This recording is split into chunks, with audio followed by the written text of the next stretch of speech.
Hi అండి. జై వాసవి, జై జై వాసవి. దసరా రెండో రోజు ధనలక్ష్మీదేవి అలంకారం, లలితాదేవి అలంకారం, గాయత్రీదేవి అలంకారం చేశారండి. గుళ్ళల్లో చాలా బాగా చేశారు. ఎన్నో వేల మంది భక్తులు వచ్చి దర్శనం చేసుకున్నారండి. చాలా బాగా దర్శనం అయ్యింది అందరికీ కూడా. చాలా సాంస్కృతిక కార్యక్రమాలు జరిగినాయండి. నేను ఆ వీడియోలు నిదానంగా పెడతాను ఒకటి. కుంకుమ పూజలు కూడా బాగా జరిగినాయండి. అమ్మవారికి పద్మం వేసి పద్మంలో ఇట్లా జ్యోతులు కూడా వెలిగించామండి. ఆ వెలిగించిన వీడియో క్లిప్ మిస్ అయింది.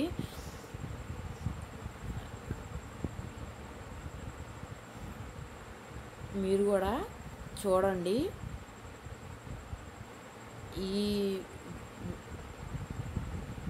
కనికా పరమేశ్వరి టెంపుల్ అయినా సరే, గీతా మందిరం అయినా సరే చాలా ఓల్డ్ టెంపుల్స్ అండి. చాలా సంవత్సరాల నుంచి ఈ గుళ్ళల్లో పూజలు బాగా జరుగుతాయండి.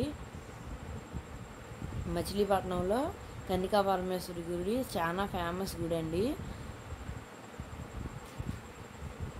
పెనుగొండ తర్వాత కనికా పరమేశ్వరి గుడి మచిలీపట్నంలోనండి రెండో స్థానం. చాలా బాగా చేస్తారండి ఈ రెండు గుళ్ళల్లో.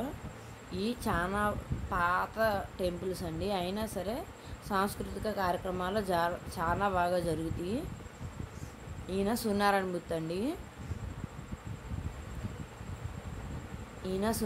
అండి. చాలా తక్కువ రేరుగా ఉంటాయండి ఇట్లాంటి విగ్రహాలు సూర్యనారాయణమూర్తి. మీరు కూడా దర్శిస్తారని నేను వీడియో తీయడం జరిగింది. మీకు కనుక ఈ వీడియో నచ్చితే లైక్ చేయండి, షేర్ చేయండి, సబ్స్క్రైబ్ చేయండి. బాయ్ అండి.